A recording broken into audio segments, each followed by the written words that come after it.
Assalamualaikum. Waalaikumsalam. Halo. Iya, halo. Iya. Silakan, Mbak. Duduk. Iya, Bu. Oke. Udah 3 anak, satu lagi belum datang ya? Mbak Wahyu. Assalamualaikum. Itu yang dia tunggu-tunggu. Oke. Waalaikumsalam. Silakan duduk, Mbak. Monggo. Duduk yang nyaman ya.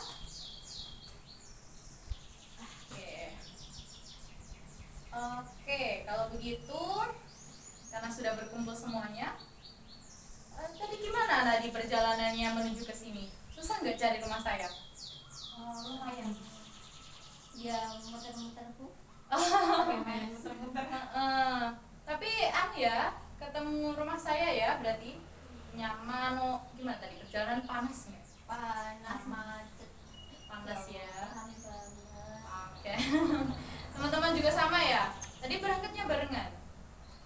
Iya, tadi ketemu di depan Bu. Oke. Alhamdulillah ya, teman-teman sudah datang ke sini, ke rumah ibu yang sangat sederhana ini. Karena kemarin kan minggu lalu kita berkumpul dan bertemu di ruangan ibu, di kantor ibu. Lalu saat ini kita berjanjian untuk berkumpul di rumah saya. Terima kasih ya sudah datang. Oke, sebelumnya kita buka dulu ya acara pada kegiatan kita pada siang hari ini. Oke, bismillahirrahmanirrahim. Assalamualaikum warahmatullahi wabarakatuh. Waalaikumsalam warahmatullahi wabarakatuh. Bismillahirrahmanirrahim. Alhamdulillahirrabbilalamin. Assalatu wassalamu ala asrofil anbiya'i wal mursalin Sayyidina wa maulana Muhammadin sallallahu alaihi wasallam wa ala alihi wa ashabi ajma'in, amma ba'du. Yang pertama-tama, mari kita bersyukur kepada Allah Subhanahu wa taala yang telah memberikan kita nikmat kesehatan hingga sampai detik ini kita masih bisa berkumpul di sini dalam keadaan yang sehat walafiat. Alhamdulillahirabbil alamin. Lalu yang kedua kalinya, salawat serta salam selalu terhaturkan oleh Nabi Agung Muhammad sallallahu alaihi wasallam yang telah membawa kita dari zaman yang gelap menuju zaman terang benderang, yakni Islam. Oke, sebelum kita mulai kegiatan kita, ada baiknya nih kita berdoa dulu agar kegiatan kita hari ini dilancarkan dan dirahmati oleh Allah Subhanahu wa taala. Oke, berdoa dimulai.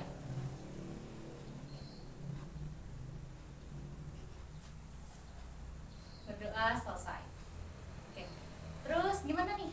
Kemarin kita kan pertemuan pertama sudah berkenalan nih satu sama lain.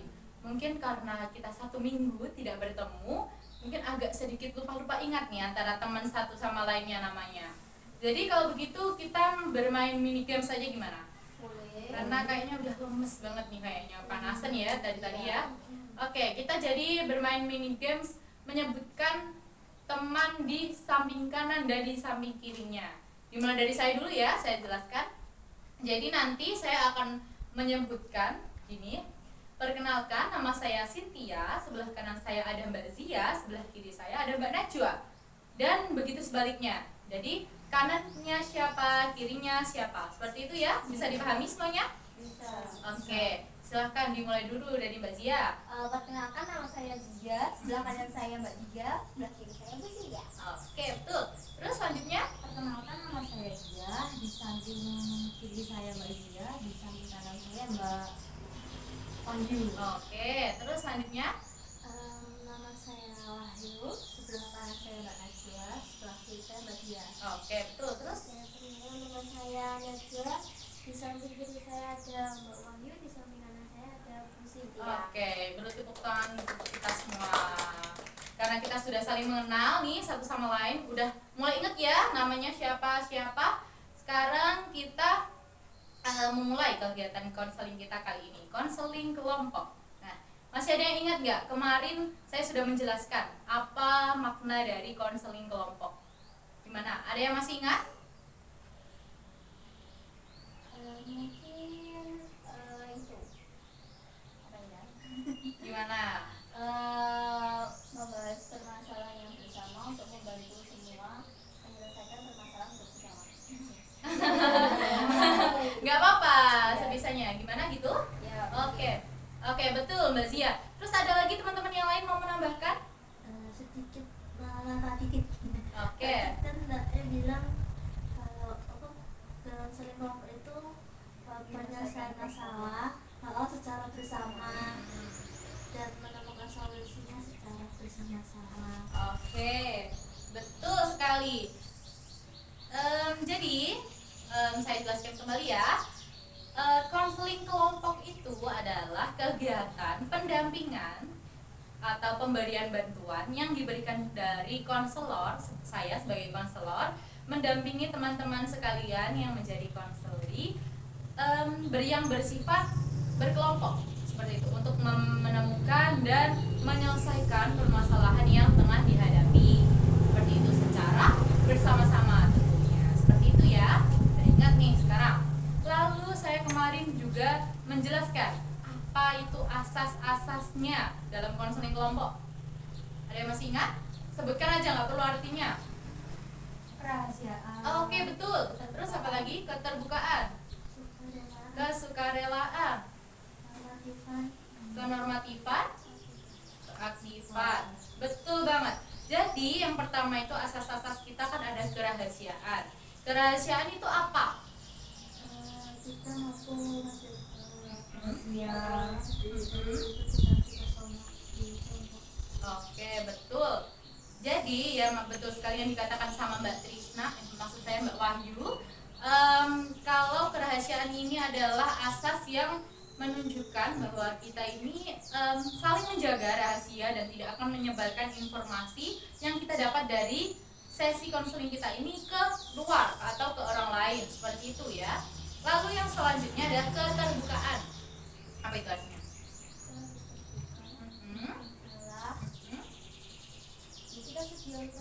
Oke, betul. Jadi benar banget yang dikatakan oleh Mbak Zia. Keterbukaan itu adalah asas yang dimana kita saling terbuka, tidak ada yang ditutup-tutupi, dan kita menceritakan apa adanya dari permasalahan yang kita hadapi. Kalau kita tidak terbuka, maka pelaksanaan konseling ini tidak akan berjalan, karena kita pasti akan tidak secara full mengeluarkan permasalahan yang tengah kita hadapi, seperti itu. Lalu yang ketiga ada keaktifan. Jadi gimana? Keaktifan ada yang masih ingat? Kita aktif dalam diskusi kelompok. Oke, betul. Menyalurkan pendapat, solusi sama cara. Oke, betul sekali. Terus yang keempat ada kesukarelaan. Gimana? Ada yang masih ingat? Kita suka doa untuk bercerita pada teman-teman. Oke, betul. Betul sekali Mbak Dia. Jadi kesukarelaan ini kita itu melakukan sesi konseling ini tanpa ada paksaan dan tekanan dari pihak lain, dari luar sana. Jadi kita ini pure menginginkan mengikuti sesi konseling ini dan benar-benar ingin untuk menyelesaikan permasalahan yang tengah kita hadapi. Lalu yang terakhir ada asas kenormatifan. Dan asas kenormatifan ini saat kita melakukan sesi konseling ini, kita itu tidak boleh meninggalkan dan melanggar norma-norma yang berlaku di masyarakat. Betul sekali. Karena sudah ingat asas-asas ini dalam melaksanakan kegiatan konseling itu apa saja. Setelah itu mari kita lanjutkan kegiatan kita kali ini. Kayaknya kok pada lemes semuanya ya. Kita lakukan permainan aja dulu gimana? Biar lebih semangat gitu ya. Oke, jadi kita melakukan permainan ya. Jadi permainannya kayak ice breaking kemarin. Kita melakukan telunjuk ajaib. Oke, kita putar dulu ya, santai. Nanti yang kalah kita kasih hukuman ya. Oke, jadi harus konsentrasi. Putarkan dulu santai, lalu mulai cepat. Mulai cepat dan melambat. Cepat, lambat, lambat, cepat, pegang kuping. Oke, itu Mbak Zia, Mbak Mbak Dia itu pegang apa? Oke. Sambil senden gini ya kayaknya ya. Sambil ngantuk kayaknya. Oke, kalau gitu kita lanjutkan aja kan. Karena semuanya udah berkonsentrasi dan penuh semangat, lalu kita lanjutkan sesi konseling kita kali ini. Oke, selanjutnya kita akan memasuki sesi di mana kita akan mulai mendengarkan salah satu persatu permasalahan yang tengah dihadapi oleh teman-teman semuanya. Oke, dimulai dari teman-teman semuanya. Siapa yang mau duluan untuk menyampaikan permasalahannya? Kenapa pada lihat ke saya? Oke. Siapa dulu yang mau? Oke, tapi sebelumnya kayaknya ada yang ketinggalan nih. Kita belum melakukan sumpah ya tadi, janji. Oke, sebelumnya kita melakukan sumpah janji bersama-sama dulu ya. Oke, kalau begitu tangannya disimpan di dada sebelah kiri. Ini tangan satu saja. Di dada, ini namanya di pundak. Iya. Itu ya. Ikuti kata-kata saya, oke? Nanti sebutkan nama masing-masing diri kalian ketika saya menyebutkan nama saya. Jadi nama saya siapa? Nanti sebutkan namanya masing-masing. Begitu ya? Oke, kita mulai ya. Ikrar janji kerahasiaan. Ikrar janji kerahasiaan. Saya Cynthia. Saya Alfa. Saya dia. Kita ulangi lagi ya, karena kalau nggak kompak ini kayaknya. Ulangi lagi ya. Ikrar janji kerahasiaan. Ikrar janji kerahasiaan. Saya Cynthia. Saya Nadia. Siap dan sanggup. Siap dan sanggup menjaga, menerima, menyimpan, dan merahasiakan segala data dan informasi yang tidak boleh dan tidak layak diketahui oleh orang lain. Oke, terima kasih. Semoga kita dapat memegang janji kita bersama ini agar tidak membocorkan apapun informasi dan data yang sudah dibagikan di dalam sesi ini. Begitu ya. Lalu selanjutnya kita kembali lagi untuk mendengarkan permasalahan dari teman-teman kalian. Kita mulai dari Mbak Najwa dulu mungkin. Permasalahannya di sini yaitu saya tuh habis putus cinta ya. Oke. Iya. Putus cinta sama pacarnya ya Mbak ya? Iya. Iya, sudah berapa lama putusnya? Baru 1 minggu kemarin. 1 minggu kemarin. Iya. Oke. Terus gimana? Udah pacaran berapa lama sama pacarnya? Kira-kira udah 1,5 tahun. 1,5 tahun. Oke, kita tampung dulu ya. Kita dengarkan cerita dari teman-teman yang lain dulu. Oke, silakan Mbak Zia mau menceritakan apa? Oh, kalau saya itu dulu kan saya kan sudah lulus, maksudnya saya tinggal wisuda aja. Tunggu wisuda. Teman-teman saya itu udah pada dilamar. Iya. Kenapa saya belum lamar-lamar? Oke. Kan saya jadi mikir apa pacar saya itu beneran sama saya, serius sama saya apa enggak? Kenapa kok enggak ngelamar-lamar saja? Iya. Jadi Mbak Zia ini sudah menjalin hubungan berapa lama sama pacar? Sekitar 3 tahunan, Bu. Sudah 3 tahun ya, 3 tahun berjalan dan menunggu sekarang dilamar. Iya. Tapi belum dilamar, Iya, seperti itu. Bu. Oke, kita tampung dulu ya. Kita dengarkan cerita dari Mbak Diah dulu. Silakan. Jadi gini Bu, saya tuh malu ketika nongkrong dengan teman-teman saya karena saya tidak mempunyai pacar, dan setiap nongkrong teman-teman saya itu selalu menceritakan tentang pacarnya dan selalu video call, dan saya itu malu Bu saat nongkrong. Oh gitu. Oke. Lalu selanjutnya kita tampung dulu ya Mbak Diah maksud Iya. saya. Kita selanjutnya Mbak Wahyu, silakan. Jadi Bu, permasalahan yang saya hadapi saat ini itu saya kan baru lulus SMA ya Bu ya. Iya. Nah, masih baru kemarin aja wisuda online SMA kalau saya. Nah, saya kan punya tujuan untuk setelah sekian lama saya itu dituntut untuk perfect di depan orang tua saya. Saya tuh juga punya cita-cita dan mencapai, tapi setelah saya lulus ternyata orang tua saya itu mendatangkan calon untuk saya menikah. Jadi ya saya posisinya itu disuruh saya di situ sekarang antara pilih orang tua saya atau ya itu lari Atau pendidikan. pendidikan. Oke.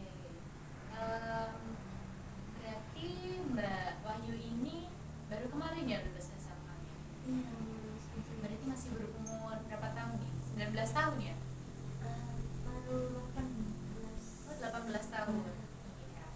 Berarti Mbak Wahyu ini mengalami permasalahan kebimbangan seperti itu ya? Sebenarnya bukan kebimbang, lebih ke kecewa sama Kecewa. orang tua. Iya, karena gimana, saya tuh kayak belum menikmati hidup saya gitu Bu. Seperti itu. Oke, kita tampung dulu ya Mbak Wahyu. Jadi gimana teman-teman setelah kalian saling mendengarkan permasalahan satu sama lain, bagaimana apa jika kita memilih satu permasalahan untuk yang diprioritaskan untuk dibahas terlebih dahulu dalam pertemuan kita kali ini? Kira-kira siapa? Bawah itu sih, soalnya kan dia masih muda dan apa itu namanya perjalanan dia masih jauh. Oke, mana teman-teman yang lain? Setuju? Setuju sih Bu. Oke, apakah Mbak Wahyu bersedia untuk menceritakan permasalahannya di sini? Bisa Ibu, saya menceritakan. Oke, nah kalau begitu bisa Mbak Wahyu ceritakan gimana kronologi dari permasalahannya Mbak Wahyu? Begini Bu, saya kan anak nomor 2 dari 3 bersaudara ya Bu. Iya. Anak tengah lah ya. Saya itu dari kecil sudah dituntut untuk bisa mengejar kakak saya dan juga dituntut untuk bisa mengalah dengan adik saya. Nah, dengan posisi yang demikian ini Bu, saya tuh banyak mendapat tuntutan. Jadi gimana ya, saya tuh semua hal itu harus perfect sekali. Untuk ibu saya tuh diibaratkan sebuah kaca Bu. Jadi saya tuh harus terus dipoles agar tetap cantik gitu loh Bu. Ya, dipoles terus. Entah itu cara saya makan, cara saya tidur, cara saya belajar, cara saya ngomong, semuanya itu dipoles sama ibu saya. Sedangkan ayah saya menganggap saya itu seperti barang, karena keluarga saya tuh kayak masih melihat laki-laki itu. Laki-laki lebih diutamakan daripada perempuan. Ya itu karena salah satu alasannya saya gak kurang menikmati hidup lah intinya Kak. Saya tuh ikutin terus apa yang ibu saya inginkan dan menuruti apa yang disuruh oleh ayah saya begitu. Jadi ya berat lah intinya Bu. Saya tuh punya cita-cita ya Bu. Saya tuh ingin menjadi pengacara. Ya gimana ya, tahu kok saya itu perempuan, jadi untuk langkah saya itu juga tidak sepanjang langkah laki-laki. Sedangkan orang tua saya, ayah dan ibu sepakat setelah saya lulus dari SMA ini, mereka ingin menikahkan saya dengan keluarga mereka. Sedangkan mereka tidak menanyakan pendapat saya. Di sini kan yang menikah saya ya Bu ya, bukan mereka. Tapi kenapa pendapat saya tidak dipertanyakan? Apakah saya setuju ataukah tidak? Saya tahu memang saya ini perempuan. Pada akhirnya saya juga akan lari ke dapur, ke anak seperti itu. Tapi ya tidak Bu? Tarik nafas dulu sampai dalam. Saya relax. Iya. Minum dulu boleh, silakan. Enggak maksud. Jadi itu Bu, saya kak merasa kecewa sekali gitu loh Bu. Kenapa saya tuh ditutup? Mbak Wahyu yang relax dulu, ya. Tarik nafas dulu biar tenang, keluarkan perlahan. Oke. Lalu teman-teman gimana? Apakah ada pendapat atau saran atau bagaimana terhadap permasalahan yang saat ini tengah dihadapi oleh Mbak Wahyu? Sebelumnya Mbak Wahyu pernah tanya nggak ke orang tua Mbak kenapa kok pengen nikahin Mbak Wahyu di umur segini? Kembali lagi ke setawa saya ya Mbak ya, Kak, saya tuh di keluarga saya dianggap sebagai barang Mbak. Saya tuh barang jualan. Jadi saya tuh kalau dibiarkan nanti lama-lama pasti akan laku. Jadi tidak ada yang mau beli gitu loh. Jadi orang tua saya tuh menganggap saya seperti itu. Dan saya tuh juga perempuan. Mau bagaimanapun perempuan itu ya udah buat apa aku juga ujung-ujungnya juga di dapur gitu.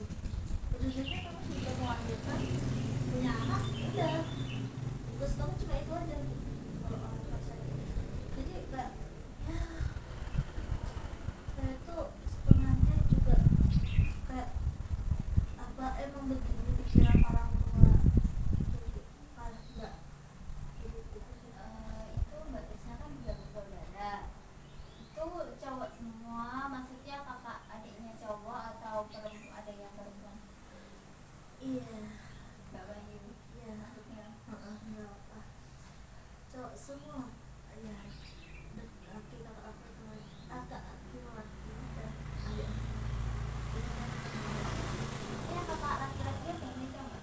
kalau kakak saya sudah nikah dan ya beliau cukup sukses sih. Makanya saya disuruh ayo kamu bisa menjadi kakak kamu cuma ya itu tapi kenapa saat saya mulai kayak tumbuh punya harapan saya bisa lepas dari orang tua dan cara mandiri dan berusaha keras agar bisa mengejar kakak saya tapi kenapa mereka mau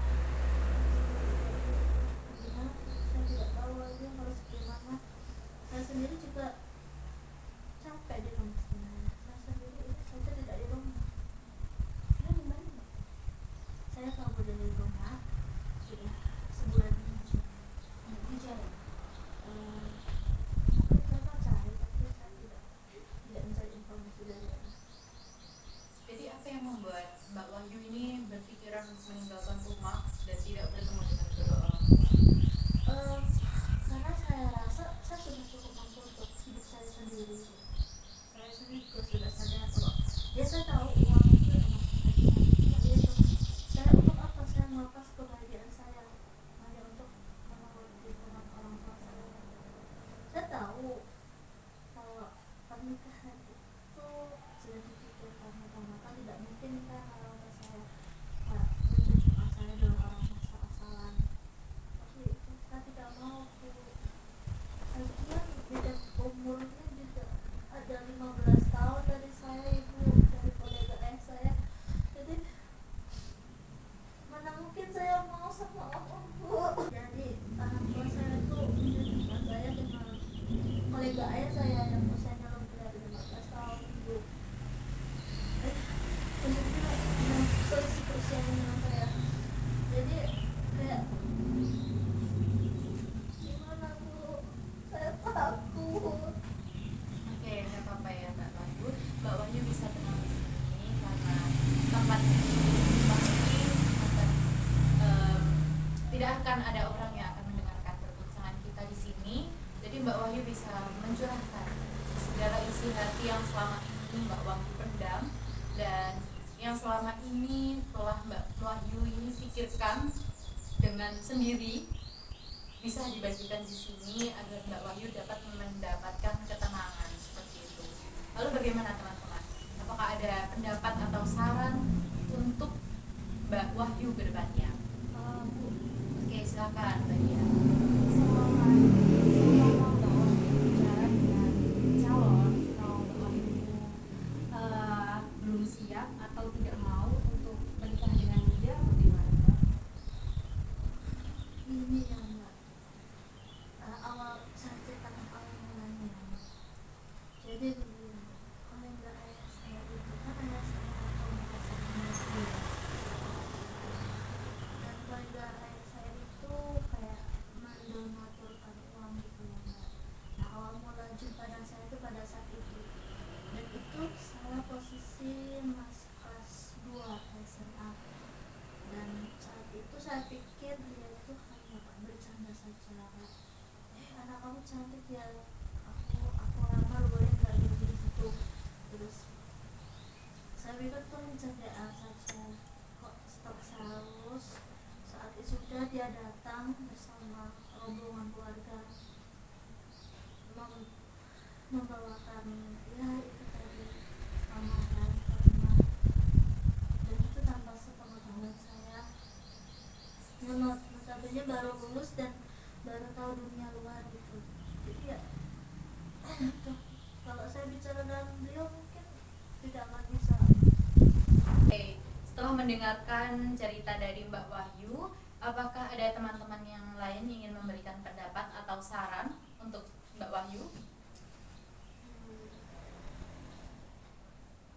Kalau gini gimana ya mbak caranya, seumpamanya dipertimbangkan lagi apa keputusan itu dari orang tua, bicarakan lagi ke orang tua dan sama siapa calonnya mbak. Iya. Mungkin susah mbak ini ya mbak untuk berbicara dengan orang tua saya. Orang tua saya tuh kayak pendapat anak itu tidak perlu mbak. Jadi gimana, saya tuh sulitnya di situ mbak untuk ngobrol sama orang tua saya. Apalagi saya kan dihimpit oleh dua pria itu kakak saya, adik saya. Saya tuh perempuan sendiri, yang mana di keluarga saya sendiri patriarki. Jadi pendapat saya tuh kayak Jadi begini Mbak Wahyu, atau mungkin Mbak Wahyu ini dekat atau tidak dengan kakak prianya, kakak pertama? kakak saya sebenarnya tahu kakak saya tuh baik ya. Kakak saya sayang banget sama saya. Tapi apakah kakak saya mampu melindungi saya dari kedua orang tua saya? Sepertinya tidak. Ya, mungkin begini, menurut pandangan saya, mungkin Mbak Wahyu bisa mencoba untuk berbincang dengan kakak pertama dari Mbak Wahyu untuk membicarakan tentang perihal tentang perjodohan ini. Bilang saja jika Mbak Wahyu ini belum siap dan ingin melanjutkan karir dan melanjutkan sekolah seperti itu untuk mencari ilmu begitu. Nanti biar di kakak Mbak Wahyu ini dapat menyampaikan ke kedua orang tua. Mungkin dengan yang berbicara kepada orang tua Mbak Wahyu itu adalah kakak pertama dari Mbak Wahyu yang notabene-nya anak kesayangan orang tua. Mungkin bisa jadi orang tua Mbak Wahyu bisa mengerti dan bisa memahami perasaan Mbak Wahyu seperti itu. Bagaimana Mbak Wahyu? Mungkin bisa dicoba bu, tapi untuk percaya bisa atau tidaknya mungkin saya tidak terlalu berharap gitu sih. Kalau begitu untuk pertemuan selanjutnya saya tunggu Mbak Wahyu bagaimana kabarnya dengan kedua orang tua, kelanjutan dari hubungan dengan keluarga dan calon suaminya mungkin ya. Lalu untuk teman-teman yang lain bisa kita lanjutkan di sesi berikutnya ya. Oke, karena ini sudah berlalu 30 menit dari waktu konseling kita, mungkin dapat kita tutup sampai di sini ya. Kita lanjutkan di sesi berikutnya apabila teman-teman menyetujuinya. Bagaimana? Apakah menyetujuinya untuk sesi berikutnya? Setuju sih ya. Dilaksanakan pada hari apa? Mungkin tetap aja bu, Tetap hari Jumat ya seperti sekarang. Berarti minggu depan seperti itu? Iya. Oke. Kalau begitu kita sepakati untuk pertemuan selanjutnya, pertemuan tahap ketiga, sesi ketiga adalah Jumat minggu depan. Untuk jamnya nanti kita bahas di WhatsApp group. Seperti itu ya? Sepakat ya semuanya? Oke. Terima kasih atas kedatangannya teman-teman semua. Kesimpulan kita hari ini kita sudah membahas dari permasalahan yang tengah dihadapi oleh Mbak Wahyu. Lalu kita juga saling memberikan saran dan pendapat untuk menyelesaikan permasalahan dari Mbak Wahyu. Semoga dengan dilakukannya sesi pada sesi 2 ini dapat bermanfaat bagi kita semua dan Mbak Wahyu khususnya. Kalau begitu saya tutup kegiatan kita kali ini. Lalu sebelumnya kita berdoa bersama-sama dulu ya. Oke, berdoa dimulai.